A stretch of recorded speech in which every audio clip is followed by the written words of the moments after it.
Hi guys, I'm back. So it's me again.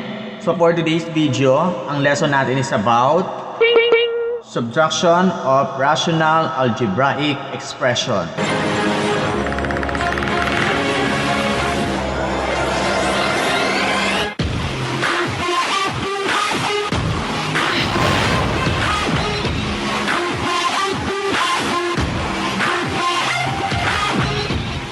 Okay, so bago tayo magsimula, meron lang tayong ilang paalala kung paano magpe-perform ng subtraction of rational expression. So let's have subtraction of rational expression with similar denominators.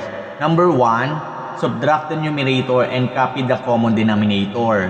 Number 2, change the sign of the subtrahend then proceed to addition. Number 3, combine like terms. Number 4, factor the numerator and denominator. Number 5, express the answer in lowest term.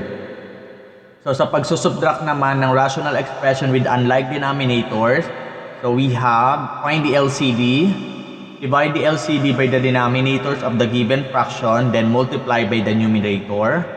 Perform multiplication in the numerators, then combine the like terms. And factor the numerator if possible, then express the answer in lowest term. Okay, so para mas maintindihan natin, let's have example. So, example natin, 8x over 7 minus x plus 14 over 7. So, papapansin natin yung expression natin, meron tayong similar denominator. So, ang LCD natin is 7.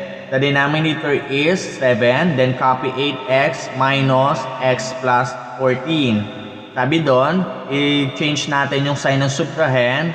So, copy muna natin yung 8x. So, yung positive x at yung positive 14 magiging negative. Or, para hindi tayo malito, negative times x is negative x. Then, negative times 14 is negative 14. So, the result is negative x minus 14 over 7. Okay. So next is combine the like terms. 8x minus x equals to 7x. Then copy negative 14. So 7x minus 14 over 7. 7x minus 14 is factorable. So ang common factor nila is 7. Then 7x divides 7 is x. Negative 14 divides 7 is negative 2. So the result is x minus 2. Ang factor is 7 times x minus 2 over 7. So kung mapapansin natin, pwede tayong mag-cancel ng common factor. So pwede natin i-cancel yung 7 and then yung 7 sa denominator. So ang matitira is x minus 2 over 1. So ang final answer natin is x minus 2. Okay, next example, we have 3 over x minus 3 minus 4 over x plus 3. So in this case, ang ating denominator ay unlike or dissimilar. So, ang LCD natin is x minus 3 times x plus 3. Okay, so the denominator is x minus 3 times x plus 3. Sa first fraction, ika-cancel natin yung x minus 3. So, ang may iwan is x plus 3. Tapos, imumultiply natin by 3 sa numerator. So, therefore, we have 3 times x plus 3. Minus, sa second fraction natin, yung x plus 3 naman yung ika-cancel natin.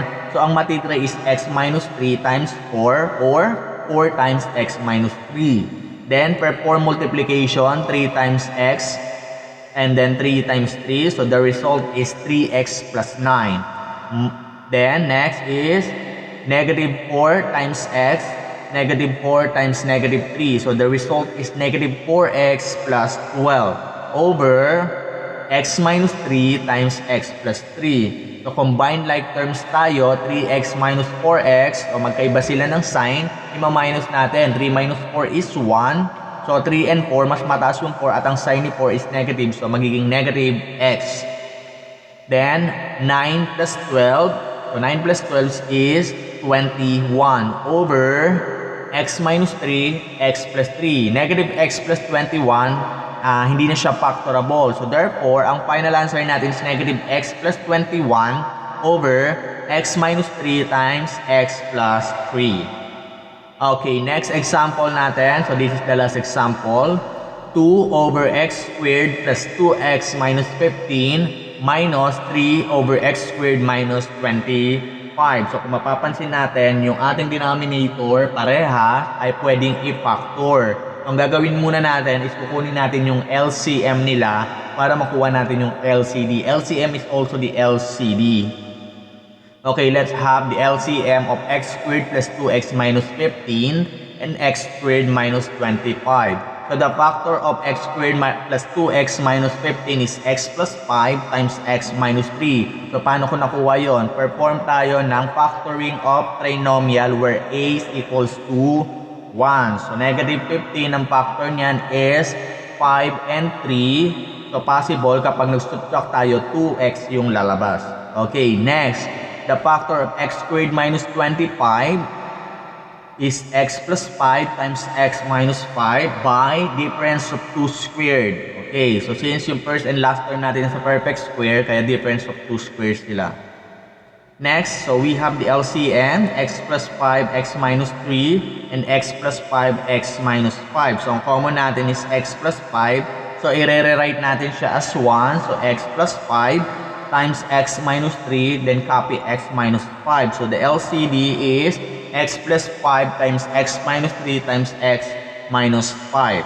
Okay, so i-rewrite natin yung equation, yung given expression natin, na yung denominator ay naka-factor. So 2 over x plus 5 times x minus 3 minus 3 over x plus 5, x minus 5. So yung denominator kanina is x squared plus 2x minus 15, and then sa other fraction is x squared minus 25. So ang LCD natin ulit is x plus 5 times x minus 3 times x minus 5. Okay, so denominator is x plus 5 times x minus 3 times x minus 5. So in first expression natin, ika-cancel natin yung x plus 5 and then yung x minus 3. So ang may iwan sa LCD natin is x minus 5 times 2. So, bali, 2 times x minus 5 minus, ang ika-cancel naman natin sa second expression is x plus 5 times x minus 5. So, ang matitira is x minus 3 times 3 or 3 times x minus 3. Perform multiplication, 2 times x, and then 2 times negative 5 is 2x minus 10. Then, negative 3 times x and negative 3 times negative 3 is negative 3x plus 9 over x plus 5 times x minus 3 times x minus 5. Then, combine like terms tayo, 2x minus 3x. So, magkaiba ng sign, i-minus natin. So, 2 minus 3 is 1. And then, ang sign niya is negative dahil si 3 yung mas mataas at yung sign niya is negative. So, negative 1x or negative x. Then, negative 10 plus 9 is negative 1. Okay. Over x plus 5 times x minus 3 times x minus 5. Since yung x, negative x minus 1 is cannot be factor, so yan yung final answer natin. Negative x minus 1 over x plus 5, x minus 3, and x minus 5 times x minus 5. Okay. So, dito nagtatapos yung lesson natin. I hope meron tayo ulit natutunan sa araw na ito. So, hanggang sa muli. Paalam!